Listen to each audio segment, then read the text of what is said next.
And now we're going to go ahead and transition to talking a little more about climate change in our next panel, and I'll pass it over to Shannon to do some introductions.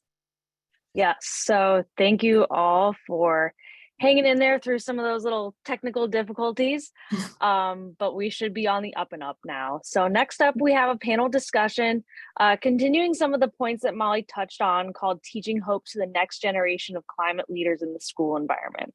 With us today, we have three speakers: Eugene Cordero, Steve Kerlin, and Ellen Conrad, who will now introduce themselves and provide a little bit on their backgrounds. Our first speaker of the panel will be Eugene Cordero. We'll have Ava pass it over to him. Good morning, everyone, and that was a great intro to our work, I think, as our community. If it's okay, I'm going to share my screen and just show you a few slides. I'm a professor from the Department of Meteorology and Climate Science, and also a founder of Green Ninja, an education organization. And I'm just going to share with everyone here a little bit about our research, which focuses on education and climate change, because and I'll just share my journey a little bit about how this works. So Eugene, you should have screen sharing capabilities. I made you a co-host. Let me know if you have any technical problems. Yeah, I think you have to unshare your screen before. That would make sense. Before I can do that. Okay, great. Yeah, so thank you for that.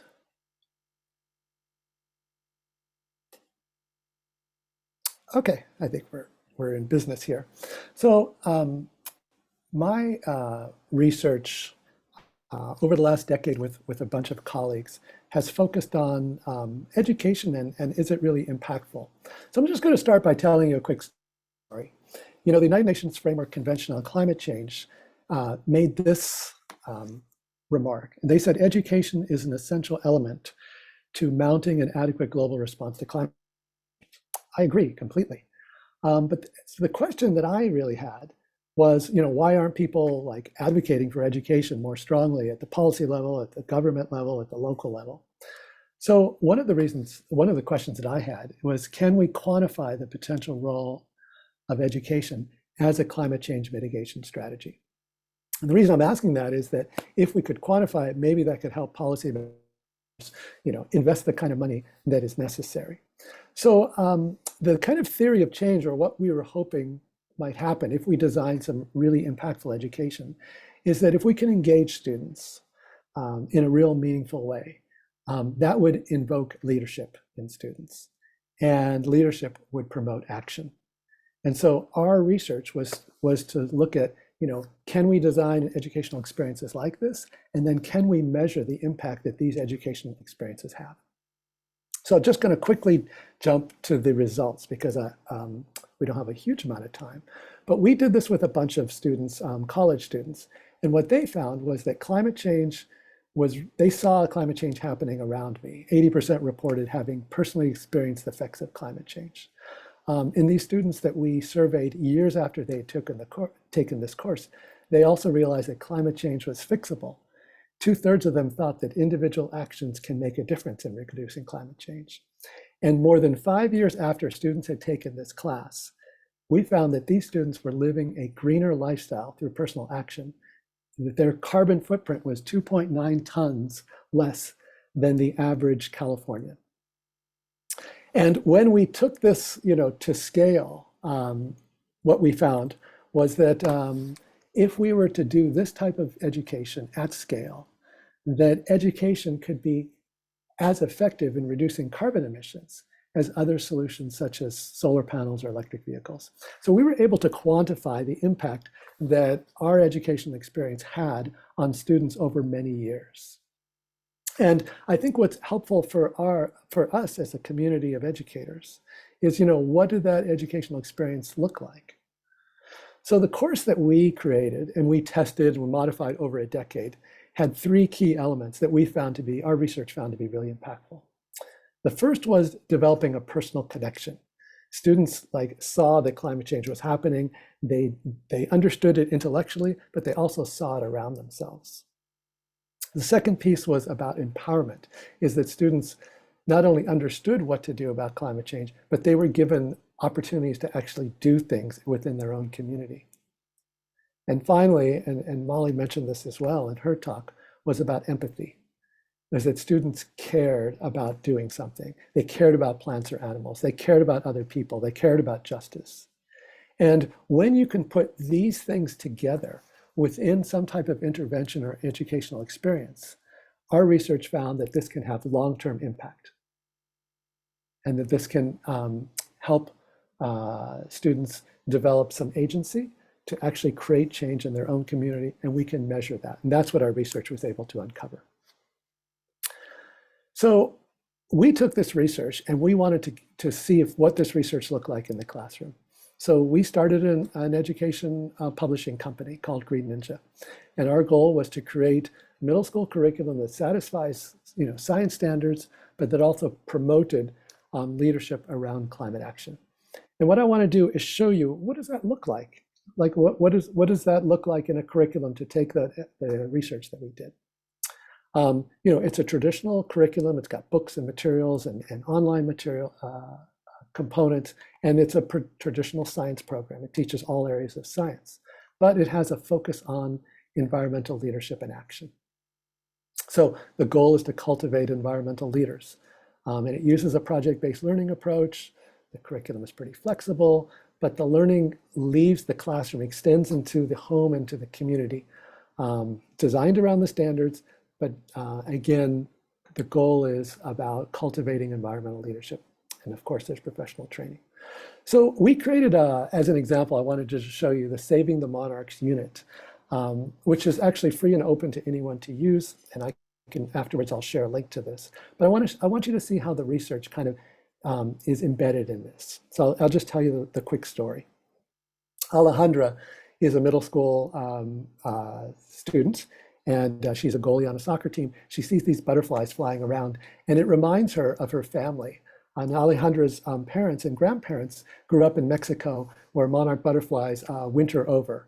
And they've told her lots of stories about these monarchs and how they come every winter, and the forest is full of monarchs. And she gets a chance to visit her grandparents in Mexico, and she counts down the days before she gets to go. And she's super excited about going to see her grandparents and these monarch butterflies. And she does the long flight, and she takes the bus, and she sees her grandparents, and she says, Abuela, when can we go see the monarchs? And although she was expecting to see these beautiful forests full of butterflies, the forest was beautiful there, but the butterflies hadn't arrived. And her grandparents told her, oh, they haven't arrived yet. And they've been arriving later and later over time. She never got to see the monarch butterflies, but when she returned home, she asked her science teacher, hey, what's up with these monarch butterflies? And that's really the beginning of this journey about learning the science about monarch butterflies and their migration patterns, and looking at actual data of when monarchs when they migrate and these patterns. And so the teacher leads Alejandra and a class of students through some studies, and starting with citizen science, where they go to Cape May, New Jersey, where people have been observing monarch butterflies for many years. But they start to look at data about the peak arrival period. And this starts the science exploration, where we're actually using real world data to study these beautiful creatures. And they start to plot the data and look for things like trends. But students start to ask questions about, what could be causing these changes in monarch butterfly patterns and their arrival. And the students start to think about cause and effect, and they analyze and interpret data, great science experiences. But there's a theme for this, and there's a purpose, and that's the project-based approach. And of course, there's really good science, and there's really good questions, and we don't know all the answers. But by the end of the unit, students have developed some type of conceptual understanding or a system map like this, where greenhouse gases and human activities are influencing things. But there's other things going on too, such as air pollution and the monarch food web. But the important piece is at the end of the unit, students do a project, a culminating project, where they develop an action plan to save monarch butterflies, and they get to be the creators of designing some kind of solution. So we go back to our research. And so we look at how does this little monarch unit, which is 2 or 3 weeks long, affect embedded with this research. And we see that the personal connection is Alejandra. and her story about her interest in these monarch butterflies. And the empowerment piece is the climate action plan that students get to do at the end of the unit. And of course, the empathy comes from that care about these, these beautiful species. So that's Saving the Monarchs, and that's our journey of how we've taken research, and we continue to do research embedded in some type of educational program. And I hope some of this is useful for folks. I'll put link to the Saving the Monarchs unit and also to our peer-reviewed research, and happy for the questions to continue later on in the panel, so that people could see, how does research can be valuable in designing educational experiences. That's my quick intro. Great. Sorry, I couldn't find my unmute button. Thank you so much for that, Eugene. And let me go ahead and figure out how to start screen sharing again.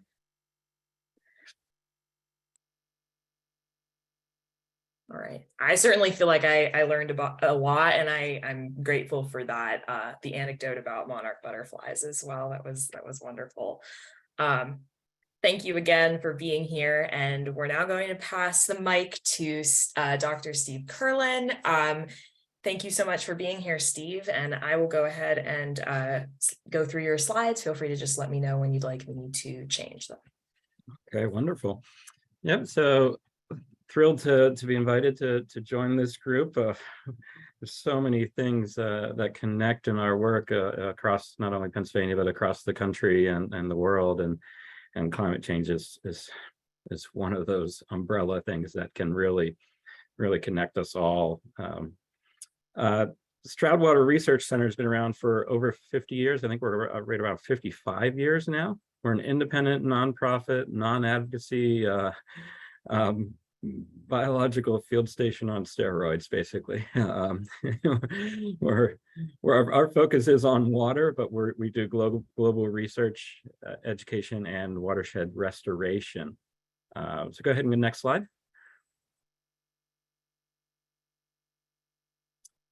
And some of what we do, just in general, will give you a little background. We have three major departments: freshwater research, all led by PhD level scientists, and they all have their own internal and outside labs based here in Southeast Pennsylvania, like I said, but as I said earlier too, we work all over the world. We also manage a field station in Costa Rica in the Guanacaste Natural Area. Our education department's been around for about 30 years. And you see some of the capacities there of our education department. We now have 18 people doing education here. And then our watershed restoration department's been around for about 10 years. And they're taking the science and doing it. And they work mostly with farmers, a lot in South Central Pennsylvania, but other places also. And a lot with, like I said, with farmers, but also with plain sector communities, Amish and Mennonite communities, and putting those practices right on the ground and doing restoration sciences. Next slide, please. So how do we get involved in something like climate change education? The keynote speaker was saying, mentioned it a little bit as it's going along, and it made me think of there's a line of research in environmental education around significant life experiences, and they actually do abbreviate it, SLE, significant life experiences. So if you're in the environmental ed journals, you can find that. So it made me think, I listed all these, this sort of background and my involvement and how I got involved in environmental literacy and climate change education and other things and related things. And I think it's probably the first two things on the list there. I was fortunate to grow up in Pennsylvania state parks. My father was a naturalist and then a state park manager, so I actually lived in the parks. But then I was thinking, I have a brother and a sister, and my older brother, he's not in this world. He's in a whole other different field. He doesn't have the same kind of passion. So it wasn't just that. It wasn't just growing up somewhere. It's not just the place. That can be powerful for some people and can be part of your significant life experiences that shapes what's happening as you grow older. But then I think it probably was the combination of that first thing and the second thing that I taught at a scout camp. I was actually there for 10 summers, living in a tent and teaching in the nature area, and then being the program director and running the camp and things like that. That I think really solidified for me, and was a significant life experience that carries through everything I do now. And I was teaching nature, environmental science, all kind of bird study, soil and water conservation management, all those different types of things. And they all fit into now, what we know of as climate change umbrella. Go ahead and next slide. But that, through my career, that sent me to being a teacher. Did you go 2 slides there or just 1? Yep. And, I was a middle and high school teacher, and then I was a professor of science and environmental education, and then I came to the Stroud Water Research Center. And also hearing Eugene talk, I'm glad I put this slide in here. And this is what NOAA and a bunch of partners have created called the Meaningful Watershed Educational Experience. So this is a national model. You can call it a model, or you can call it a framework. It is not a curriculum. Any educator, teacher can plug in the activities to this framework, and based on research like Eugene's, they should actually cite you in their guidebook, cite your research. Based on that similar type of research, if you do these 4 essential elements in let's say a curricular unit, you're working, then you're doing a meaningful, and it's, and more umbrella-like, we could say a meaningful environmental literacy experience. Doesn't just have to be about water. It can be any environmental issue. All right. If you do these 4 essential elements, you're first trying to discover what the issue is, the environmental issue is. So defining the issue, exploring it, researching it. You're doing some outdoor field experiences. So we need to get outside. Students need to be connected to whatever their local environment is.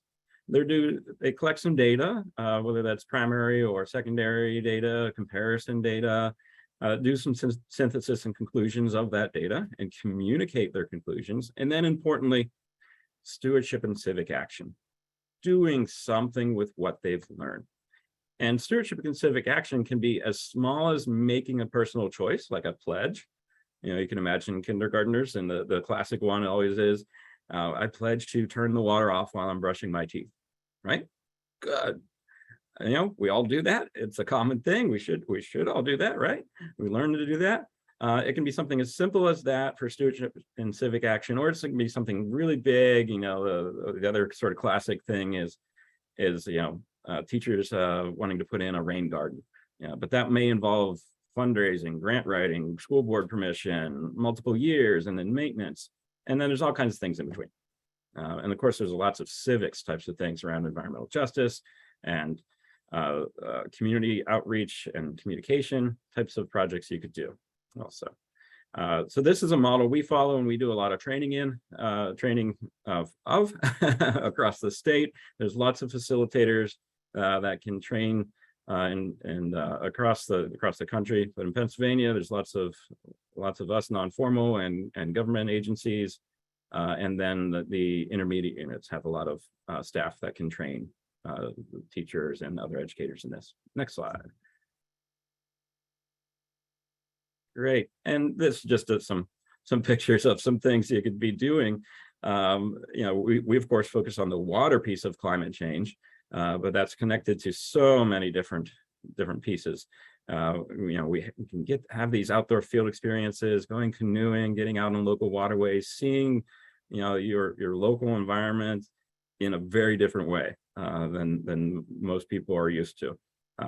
Collecting samples of water for chemistry or runoff of nutrients or suspended solids, collecting macroinvertebrates or crustaceans, crayfish there, doing other sampling of bacteria, for instance.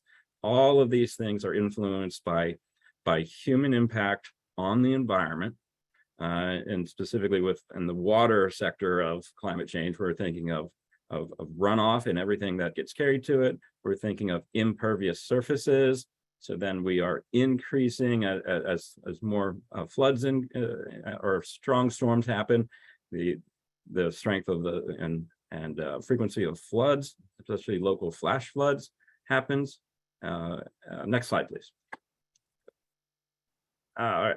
So we've developed a number of tools through different grant projects and things that we like to use as wraparound tools with the any field lessons, but some things out in the field, like our water quality mobile app to collect that data.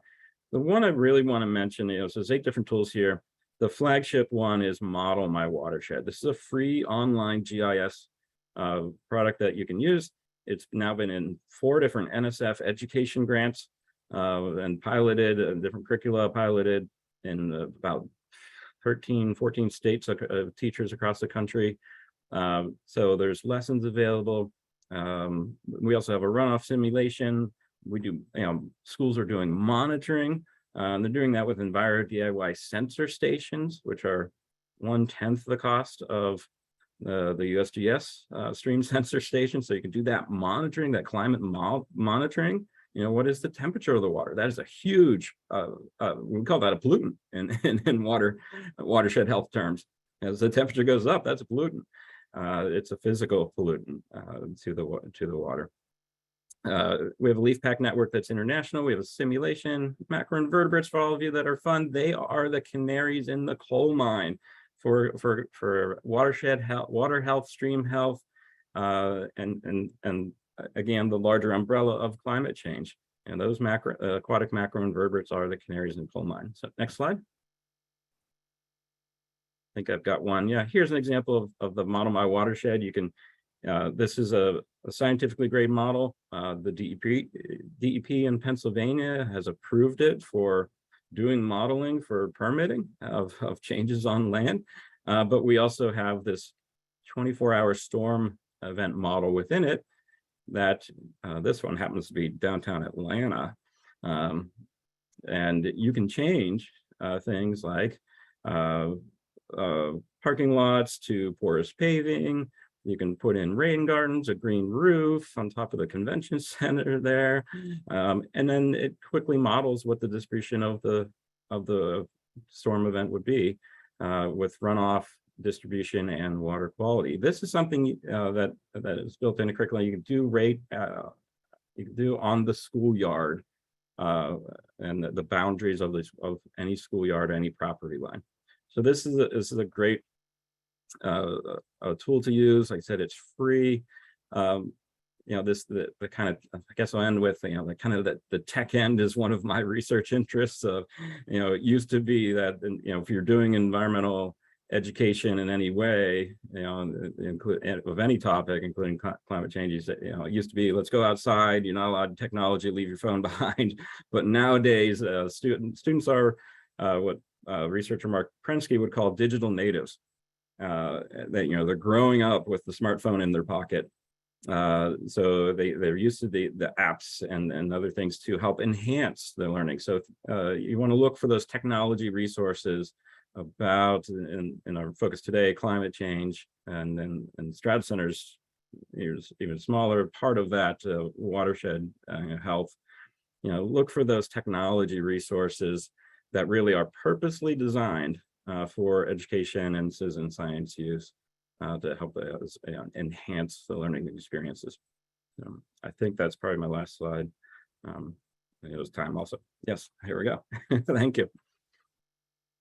Great. Thank you so much, Steve. And now, last but certainly not least, I'm going to pass the baton to Ellen Conrad. Thank you so much for being here today, Ellen. Yeah, thank you so much for having me. I'm starting my timer. I don't talk too long about things that I love. I'm here just talking a little bit more about youth climate action in Pittsburgh from 2 different lenses, both from my role at the Pittsburgh Parks Conservancy as a naturalist educator, but also from my viewpoint as a board member for Communitopia, which is a local climate education organization. And Shout out to some other Communitopia folks who are here. Natisha Washington is another board member, Raina Ripple, our executive director, and then Mark Reardon, our director of education. So next slide.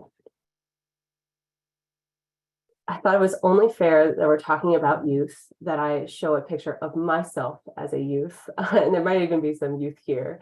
That's me on the left at 16. I grew up in Colorado, and I loved being outside, and I loved being goofy. And I also really cared about environmental issues, mostly water and waste issues. But it wasn't until college that I learned about climate change. And I was like, man, somebody really has to do something about this. It's a pretty big problem. And it was that realization that led me to get a degree in environmental science. I moved to Pittsburgh to do a service program called Pulse. And it's through that experience and then my subsequent job at Green Building Alliance that I learned a lot about sustainability in the built environment and sustainability in schools, which is so equal parts, so important, and also not for the faint of heart. It takes a lot of work to bring real measurable change and environmental health changes to school buildings, but it is such an important work. Any dollar, every cent you put into environmental health in your building has a return. And I'll let we talk more about that kind of stuff.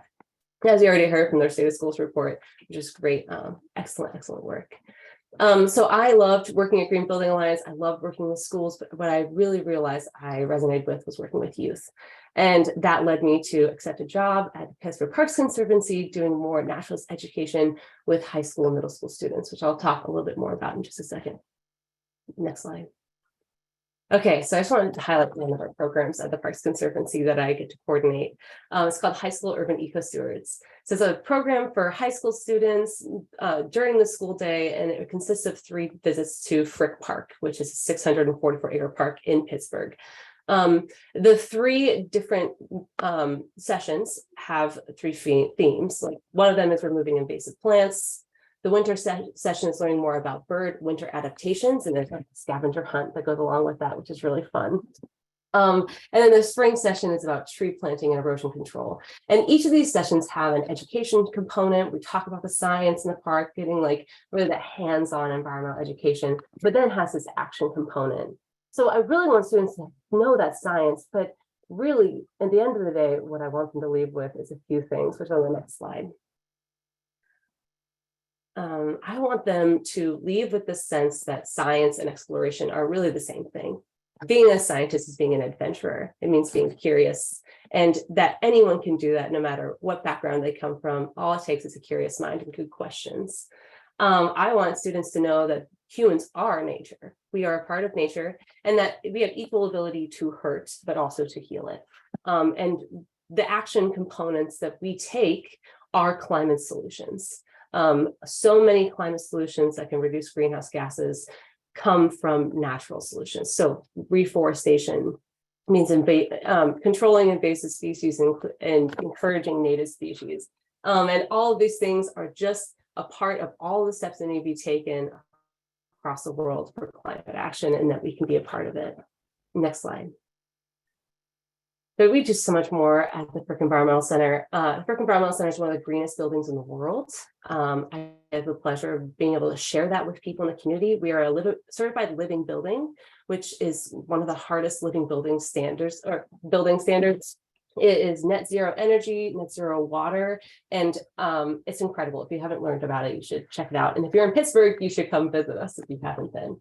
And obviously not every school building has the budget to build a living building, or the not even like that should be even your first priority. But we can all learn something from buildings like this, which is on the next slide.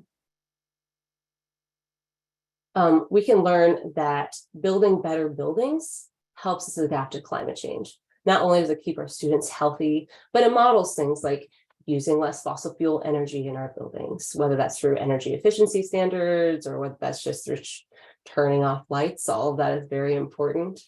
It can model how important it is to adapt by slowing and stopping water. Thank you. Like planting trees, because climate change in our region in southwestern Pennsylvania is going to look like more water falling at once, more precipitation events of increasing intensity. And so having green spaces and preserving that green space to help infiltrate water is also really important. And all these things are demonstrated at the Frick Environmental Center, which yes, like I already said, please come and hang out with us and we'll show you about it. Next slide. Okay, so now I'll transition to talking a little bit more about Communitopia, which, as I mentioned, is a climate education organization that is looking to provide transformative climate education to develop today's climate leaders and then also advance equitable solutions. That's like nonprofit speak for something, a very simple vision, which is on the next slide.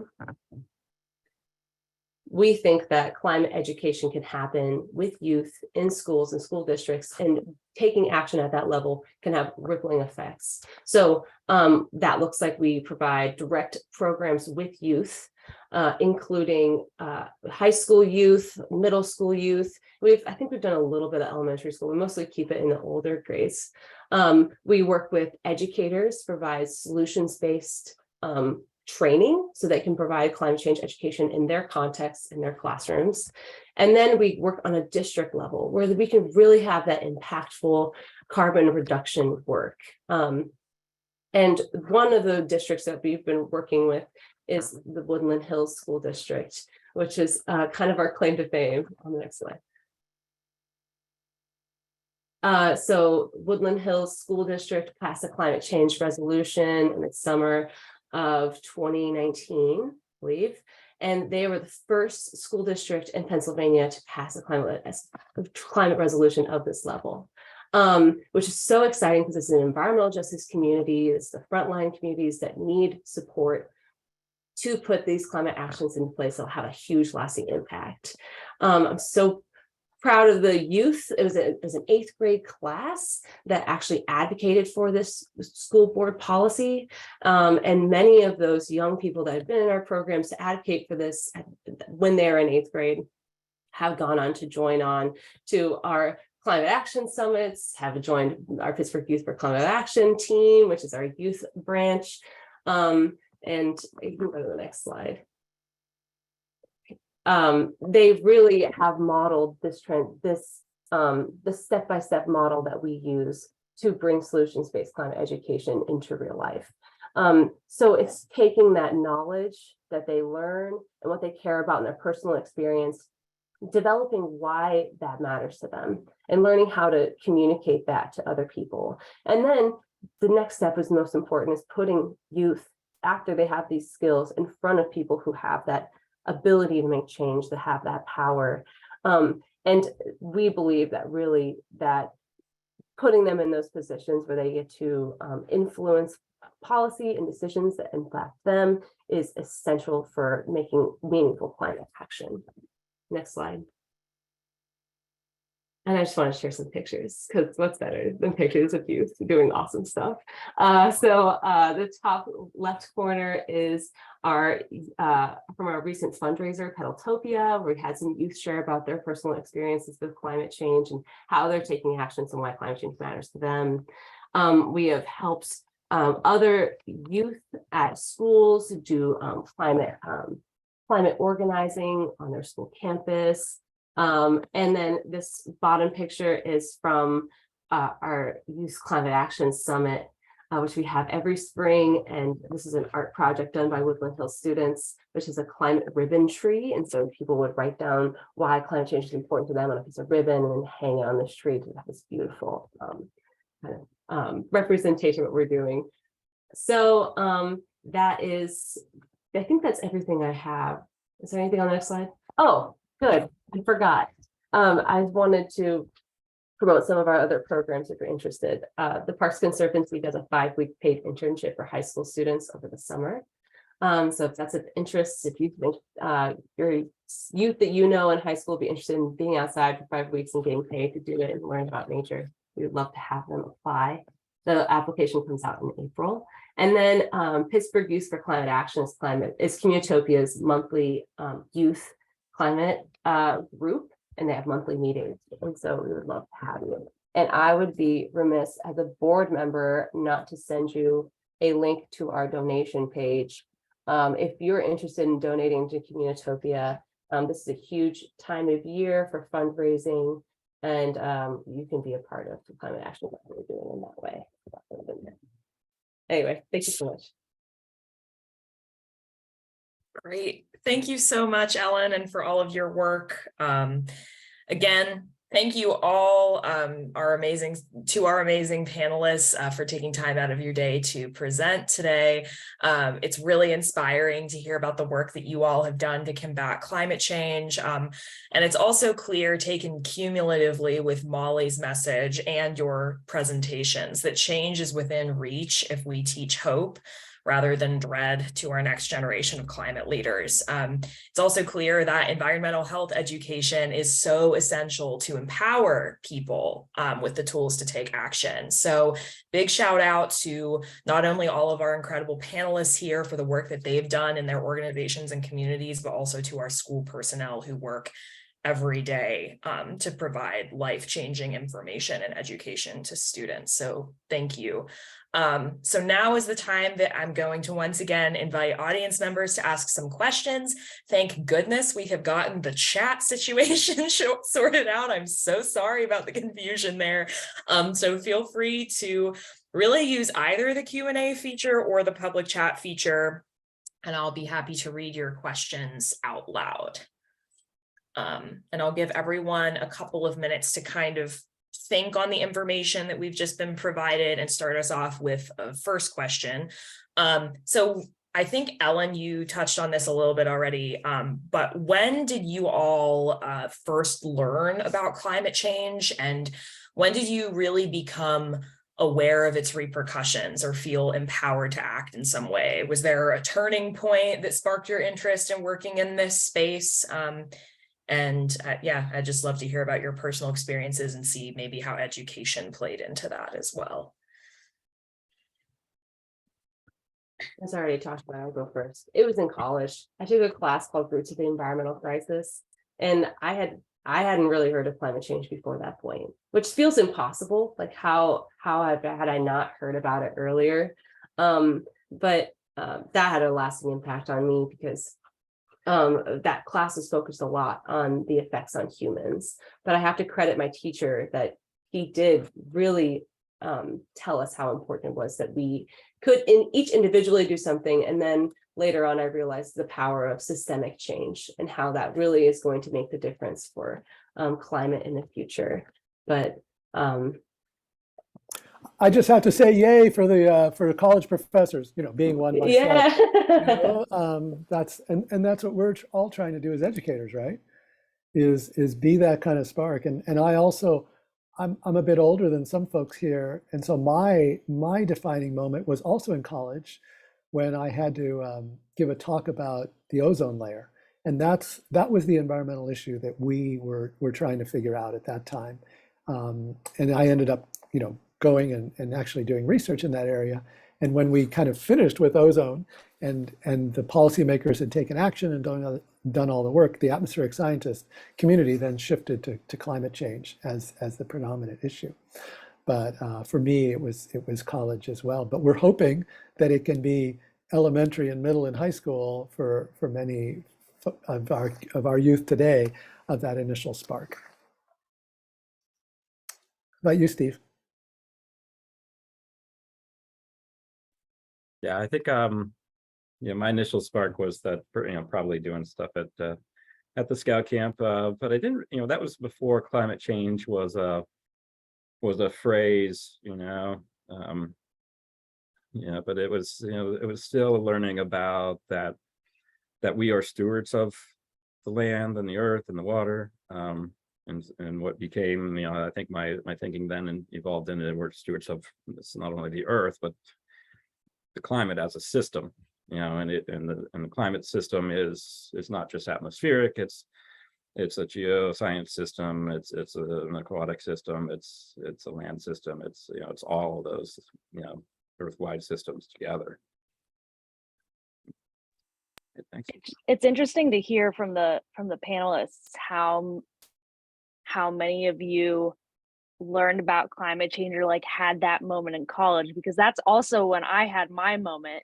It was hiking in Glacier National Park to Grinnell Glacier, and it was just like picture perfect day. The wildflowers were at peak, and we get up to this glacier, and I'm just like looking around. I'm like, wow, this is incredible. And then I just hear this park ranger in the background, like, yup, this is going to be gone by 2050. And I was just like, what? Like, no. And then I went to college and they were like, yeah, sustainability. And I was like, what the heck is that? And then when I like, after that class, I immediately went to the registrar's office and I was like, yep, I'm going to major in that. And then that was it for me.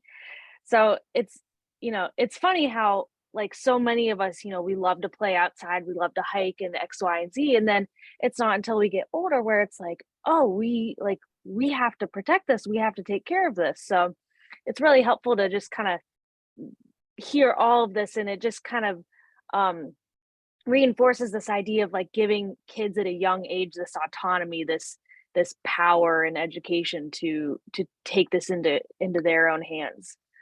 So thank you all for sharing that. I'll let Ava share the next question. Yeah, and just a quick personal aside, interestingly enough, inversely, I did not learn about climate change in my primary education throughout elementary school until I got to college. And really the only reason I was aware of its impacts earlier in my life was because I was privileged to grow up in an environmental activist household. My parents worked on the fight to ban hydraulic fracturing in Maryland, and that was when I first started learning about those impacts. So I think inversely, that speaks to the importance of, educating children on this issue very early on, because if I had not grown up in the household that I did, which many people don't, again, I wouldn't have even known it was a thing until I got to college and I was already 18 or 19 years old. So, but anyway, moving on to other audience members' questions. Lorna put 2 questions in the chat. I think this is to all panelists again. Do any of your programs focus on human health and the impacts of heat or flooding on human health? And how is climate change education carried from elementary through high school, which actually didn't realize that my personal side would be helpful in framing that issue. So love to hear your experience with that. Yeah, I'll say to the first question, yes, definitely. We're like, for instance, our programs, and we're focused on water, and our founding is on the ecology of the water, but the ecology and human systems are directly connected. So we're also very interested both on our science and restoration and on our education and on human health. And it is impacts of heat and flooding. So just give it the impervious surface example again, but in a different way. So if you have a blacktop parking lot, that is a heat sink. It's not only a heat sink for air temperature, but it's also a heat sink or heat generator for when it rains on that blacktop in the summertime, and that water runs right into the stream. So that's going to affect the ecology, but then that's also going to affect what's living in the water. And then that's going to affect what gets into our drinking water, right? Because we all have a treatment in some way, whether it's drinking water coming right out of a river or a stream, or if it's drinking water coming out of a well. And temperature can have a huge effect on what can live and thrive. Whether we think in bad ways, we would think of certain bacteria and fecal coliforms. I mentioned that right before lunch. That that can get into your drinking water. So you have direct impacts on human health from climate change in the water sector too. So I'll pass it to the others. Hold on. Climate, with Communitopia, we do focus on a lot of the impacts of human health, mostly just trying to connect students' personal experiences to what they're experiencing in their life to environmental issues in their area. So with Pittsburgh, we focus a lot on air quality and water quality. And many students that we work with have experienced asthma, and that can be connected to the areas where they live. Many of the school districts that we work with, our target population is in environmental justice communities. And so unfortunately, many of them do have these kinds of personal experiences to asthma, knowing people in their family with asthma, if it's not themselves personally. And so that is usually the connection that we try and make, because it's a personal connection and it builds that empathy, like what Eugene was talking about. As far as with the Parks Conservancy, we really try and communicate that message that parks are health. Having a park near you has improved so many indicators for health. And it's also connected to things with wealth as well. That's kind of a different topic. But with health, having a park near you, it helps control quality of your environment around you. And so really investing in your park, investing in the health in your park is investing in the health of the people all around you. Go ahead, Eugene. I won't, I mean, I think environmental oriented climate program is going to include about the issues related to human health, like you said, flooding and air quality, those and extreme heat. Those are super important. I thought I'd focus on the second question is how is this being addressed in K-12? And I will say very sporadically. But if you want to look at a real good treatment, there is a book out there called Miseducation by Katie Worth. And I don't know if some of you are nodding like you've read this. She took a look at, she's a journalist, former frontline journalist from PBS, and she took a look at education across the United States. And she had a grade for the whole, oh, thank you very much, Shannon, for sharing that with folks. That's a great, and actually I've talked to Katie before a couple times. She's done really interesting work. And that's why Green Ninja actually started to do our work, is that even though, for example, in California, we have these environmental principles and concepts, if you look at some of the traditional publishers and how they address the environment, it's super light. It could be the last page of a weather and climate unit where they talk about climate change. And our research shows that's not going to get it done. Like, we need to do something more systemic, like what New Jersey's doing, where they're trying to introduce climate change to all areas, not just science, but social science and humanities and arts and PE. So we all have a role to play in this. There's always a way to use the environment and climate and solutions and hope as an avenue for that. So anyhow, if you want to see more and look at the grades about different states, but just know that from a kind of from the traditional publishing area, it's not the focus that it needs to be. And so our goal, our community of folks here are trying to change that and offer great learning experiences for students that have a co-benefit of empowering youth and making the environment better. Absolutely. Yeah. Thank you all so much for your answers to that question.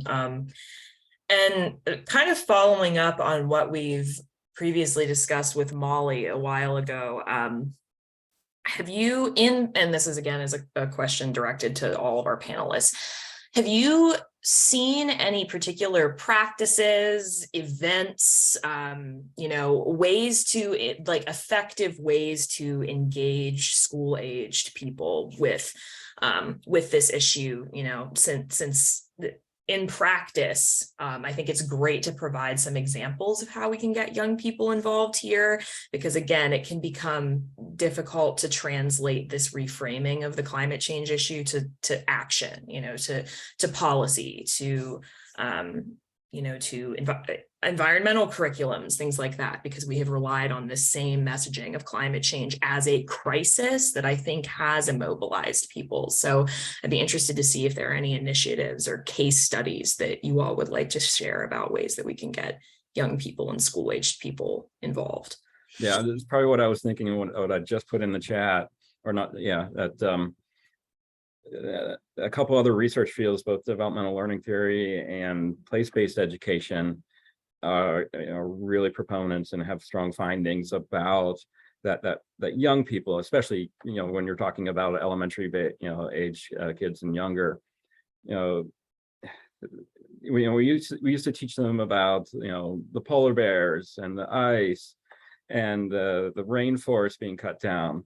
But the problem with developmental learning theory is that's too abstract for them because they're not connected to it. Even though polar bears are cute, they can get excited about it, but they don't feel a connection to it. So the research as climate change, probably about the same time as it's really evolved and become more prominent, the educational research is saying the same thing.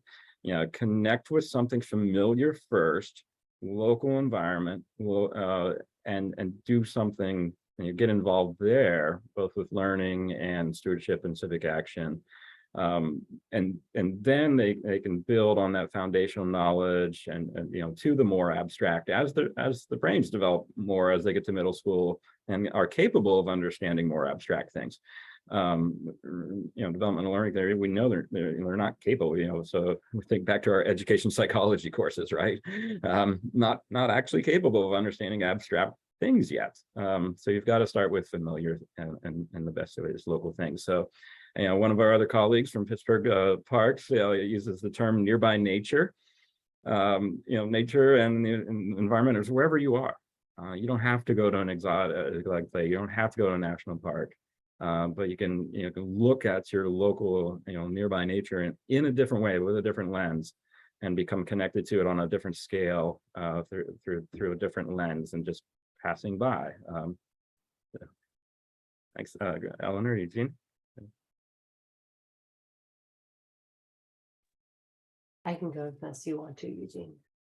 Okay, Steve, I love what you just talked about. Yeah, they found that having experiences in nature, just like every year of school or as many years of school as possible, really does build that appreciation for your natural environment. And without an appreciation for the natural environment, how can you have an appreciation for the reason why climate change is a problem? You need to have those kinds of pieces to connect for students to really embody the importance of climate action and take those major steps towards becoming climate advocates. I can talk a little bit more about Communitopia's work. Because we work, I was speaking mostly for middle school and high school students. They say that you should probably start talking about all of the details of climate change until like later elementary, early middle school, just because of that developmental mindset that students are in. But once they are there, I think a really important thing is having them have influence over the things they can have influence over. The worst part about climate change is that it's just like, how can you have an impact on something that's so massive? And so really what we focus on is like developing those leadership skills, teaching them their personal connections to what's happening, and then giving them outlets in order to do that. So that's writing letters to their school board, that can be planting trees. I know some PICA students have done things like clothing swaps. These things that are really small really are the foundation for taking larger climate action and being civic leaders later in life. And it just means helping them find their voice, understand how they can be connected, really is all part of those stepping stones to later climate action. Go ahead, Eugene. I know you have a good answer. Oh, Ellen, thanks. No, those are great examples. I really, and we see our students doing those type of actions too. So those are excellent. I'll just share that what we can do in this community is we can support our educators who are doing that work. We can support students, but I would encourage us not to be shy about reaching out to superintendents of school district and board members. And Ellen mentioned that the work of her organization too with districts. So leadership creates change too. So in terms of thinking about leadership, what do they care about? If you're a superintendent of a school district, what's on your mind? That's your legacy. What's going to be your legacy as a superintendent? What if you help transform the school to make this school a center where environment and sustainability are a key outcome? And what if you start removing some of those parking lots and putting gardens or spaces where students feel comfortable and safe? And I think that's also a role that we have to play, is helping board members and superintendents see that this could be part of their legacy, and that it starts in the school and those projects, supporting those projects that students are working on, giving students agency and hope, but also what's in it for them. And so so I've been working with some folks who are helping us think in that way, and it can really have, like if you have an individual meeting, a coffee with a board member or superintendent, and you talk to them about your vision for where this school could be like in the future, I think that can be pretty impactful too.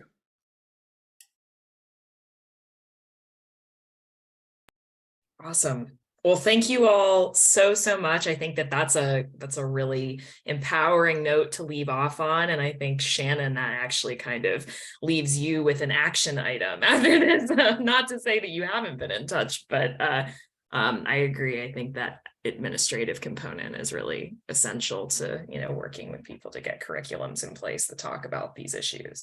And I'll go ahead and pass it off to you, Shannon. Yeah, I just want to thank our panelists again. And Eugene, yeah, you definitely gave me some homework. I work and communicate a lot with school board members and superintendents, and I've never quite thought about it that way. Like that's part of their legacy, and I really like that, the framework of that idea. So thank you. So we hope that you, the audience, have really enjoyed hearing from our experts on the importance of healthy environment in schools throughout our summit, and you're really starting to feel empowered and excited. I know I am. This work has just been really great to listen to and hear from our friends across the country. And this kind of work that we're talking about in these lessons, this is exactly the goal of Women for a Healthy Environment's Healthy Schools PA program, which is to provide environmental health information and resources to school personnel to ensure the health and safety of our children. And we just really appreciate, again, our panelists being here, and also you, the audience, being here and participating in this conversation. Ava, do you want to change the next slide? Thank you. So we are now going to take a 15-minute break and reconvene at 11:15, and we will see everyone there for our next keynote speaker. Thanks. And I'm also just quickly going to put a little plug, as Ellen did, for Communitopia for our giving link in the chat. Again, thank you all so much for being here. We loved working with you on this, and thanks again for your presentations. We'll see you all soon.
All right, welcome back, everybody. We're going to give people just a few more minutes, probably close to 11, 16, or 17 to hop back onto the webinar before we move on to our next wonderful keynote speaker, Dr. Chan.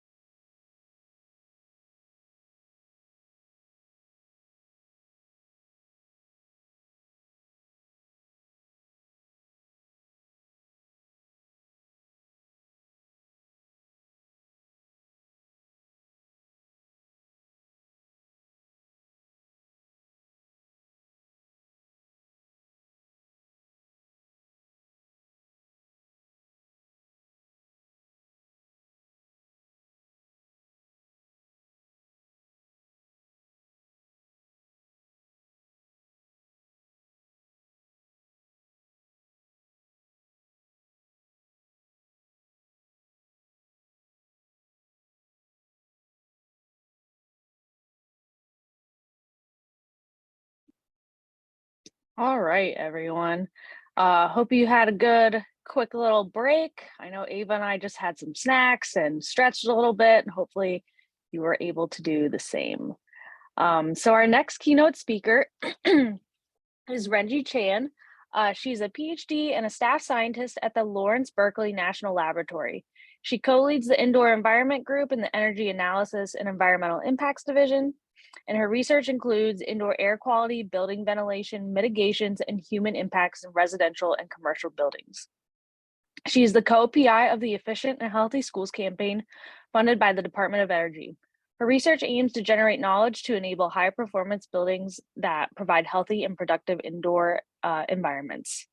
So I will now pass it off to Dr. Chan. Thank you so much for being here. Yeah, thank you for having me. Okay, so you guys are running my slides? Okay, sounds good. So I'm gonna stay on the camera for one more minute. I'm gonna turn it off so you can maybe focus on my slides.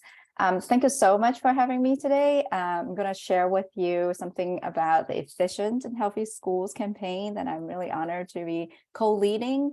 And I'm gonna weave in some work that we at Berkeley Lab have done prior to the pandemic, but looking at schools indoor air quality, building energy use, ventilations. And I'm going to end at what the campaign is doing today to support school in improving energy, health, and resilience. So I'm going to turn off my camera for a bit. We can just focus on my slides. Next. And before I begin, I'd like to tell you something about me. We have an hour today. It's great to have a lot of time. We are walking down a memory lane where we arrive at Shanley Park. It's where my first research project as an undergrad, trying to understand how sources and atmospheric processes impact outdoor air quality in Pittsburgh. It's my first exposure to air quality, and it was a great experience learning from Spiros Pandas, Alan Robinson, Cliff Davison. Some of you may know at that time teaching at Carnegie Mellon University. It's really great to see these pictures which bring the invisible to the visible, that explain how particulate matter can impact visibility, and some of the progress we've made along the right way. We look at some historical picture and what it is today. And I'm pretty sure that the July 2001, those were some data that I contribute to in gathering. So that's where I started. Next. Today, I'm at Berkeley Lab. We are one of the national labs supporting the Department of Energy. We are 3,000 strong. And next, but my particular area hasn't really weaved so far. Next. Haven't weaved so far into a completely different area. I'm just switching focus to indoor air quality, which is my research. And my group specifically look at indoor quality from the lens where we also want to achieve energy efficiency goals. So some of the things that we study are ventilation, air cleaning, and trying to understand where sources are coming from. Air quality sensor, it's one that often get included in our research. And we also, our portfolio include homes, commercial building, and today we're going to talk about schools. Some of our goals for our research group is to advance energy efficient ventilation technologies, try to find practical mitigations that can better protect our occupants. Also look at ways to evaluate, to put a dollar sign to what indoor air quality health benefits mean, because that will help people make better decisions, and then support codes and standards. Next. So now I'm switching focus and tell you more about the campaign. Next. The Department of Energy have done a lot of work with K-12 school, even the campaign came along. So here are some resources that some of you may already be familiar with. Zero energy schools, some guides on if you're thinking about retrofitting, what are the things that you can consider. So all these resources are already out there. They are mostly can be found from the Better Buildings website. However, the Department of Energy really want to elevate our interaction with schools, and so that's how the campaign came along. Next. So what's something unique about the campaign from the Department of Energy side is we're really engaging with K-12 schools. We're having, programs like recognitions and hands-on technical assistance being provided. So really to interact day to day with schools compared to just coming with resources, which we will continue to do, but this is more like a front-facing effort that the Department of Energy is doing and the Berkeley Lab is supporting. And our goal is to improve energy performance, reduce carbon emissions, and promote a healthier learning environment in schools. Department of Energy want us to particularly focus on schools that are serving low-income students and in rural areas. And we're really grateful to have partnership from the Department of Education and EPA. Next. So joining the campaign is easy. We will love to all schools that are listening in to join us. This is how you can get direct technical assistance. We know, so here's a map. I think we are about 80 school districts now. So really appreciate all the school districts that have came to our webinar or somehow other way, came to learn about us and sign up. We sit down with the school and listen where they are at in improving energy efficiency, reducing carbon emissions, supporting a healthy learning environment. And through our discussion, we often found ways that we can support them. So for me, with my background in indoor air quality, if you're interested in now our guiding star is the Clean Air in Buildings Challenge from the EPA. You look at those guidance, you're like, how do I can achieve those major steps that are outlined in that? We're happy to walk you through it. We understand each school is different, and that's why kind of getting to know you is a very important process. Or you're interested in something completely different, maybe you're more thinking about how do I set climate goals? How do I find pathways that will bring me to decarbonization? We also have experts on hand that can walk you through some of the things that you can consider that you can do today, some of the things that you can do in relatively near term, and what are your longer term goals that you can set. And we also connected with other programs, mentioned other federal agencies, so the Green Ribbon Schools, and also in the EPA, on the EPA side of things, that's the IAQ Tool for Schools and Portfolio Manager. We informally share resources, come to each other's webinars and that sort of thing. Next.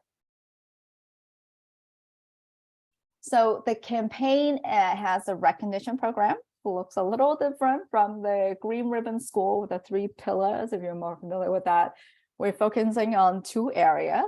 One is the energy efficiency plus health.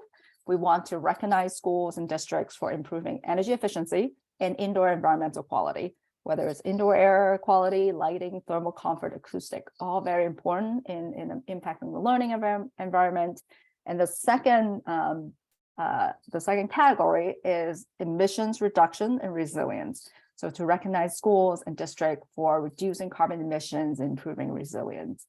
And we're looking for supporters to provide assistance to schools. We know that schools are very busy filling out an application form. It takes a little bit of time. So if a supporter have done a project, supporter may be an AE firm, architecture firm, other consultant. We've done a great project with a school and think that what we did really worth some national recognition. Help your school fill out form.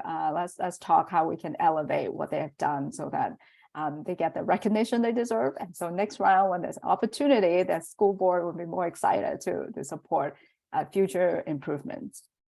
Next. We know that there are schools at different phase. There might be some schools that are not quite ready to receive recognition yet. Then we also have the planning track. So if your school kind of planning to make improvement, we want you to come learn some of the tools that we think are really useful in helping you decide what you want to do. So under the energy efficiency plus health categories, we're going to start off at telling you, like, how do you make a case to improve energy efficiency and indoor environmental quality in schools? And we have a great partner, New Buildings Institute, helping them run one of these webinars. So Riley Loughlin, some of you may know, she will be guiding participants on some of the financing options, right? Because that's really important. And then after that, we will have some experts explaining different tools. How do you understand your portfolio? What your energy is at? How your ventilation is doing in school? Like, what are some of the tools that can help you figure it out? And then when you are at the point of making a decision of what retrofits to do, again, there are tools that can help you do that. So we have experts from various national labs and in the industry to come and talk to school district. Something a little different is this is not, hopefully not yet another webinar people sit through. We're going to have hands-on technical assistance. We hope that as they go through these webinars, they're like getting excited. I want to do this. We have people who can, experts who can help them at least get the process going. And similarly on the emission reduction and resilience track, the idea is as experts and also technical assistance that will be provided. Next. So that's all I'm going to talk to you all about the campaign. Again, it's a place where we gather all the resources and talking directly to schools. I'll come back to this in a little bit, but before I do that, on the next slides, I'm going to talk to you something about indoor air quality, some work that we did before the pandemic, some work that we did during the pandemic, and where is the campaign now is where I'm going to end up at. Next. So long before we knew that we have a ventilation problem in schools, and it's a literature review that our group leader at that point, Bill Fist, offered. And he said that through this review, there's compelling evidence that from different type of studies, there's an association between increased student performance with increased ventilation rates. There's also evidence that there's going to be a reduced respiratory health effects and reduced student absence as you increase your ventilation rate. So lots of good things good reason why we should pay attention to ventilation rates. And the review paper also summarized some of the data at that point, pointing to that many classrooms underventilated.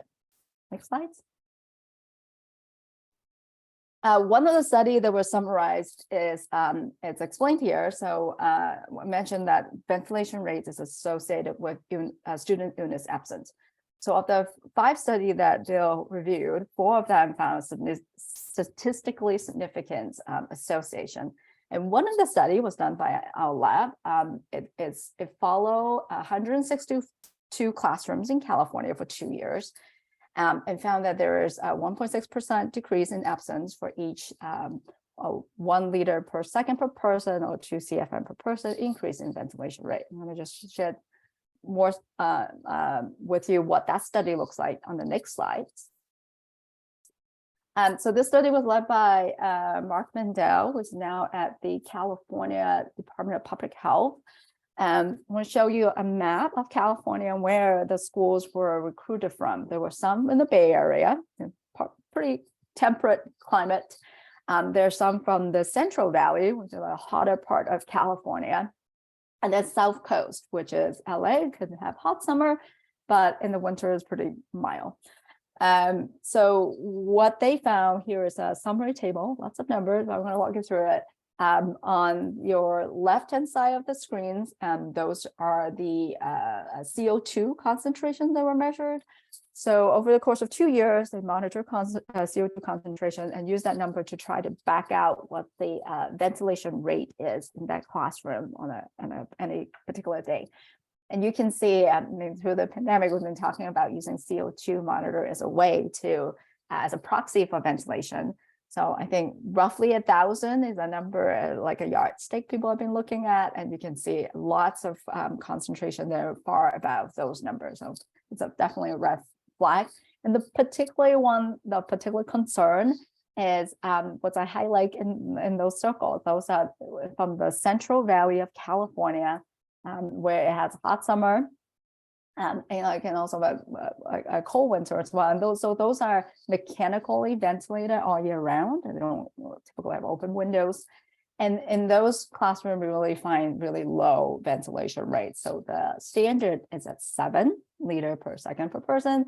So you can see if the mean is 3, that means we're quite far below what the standard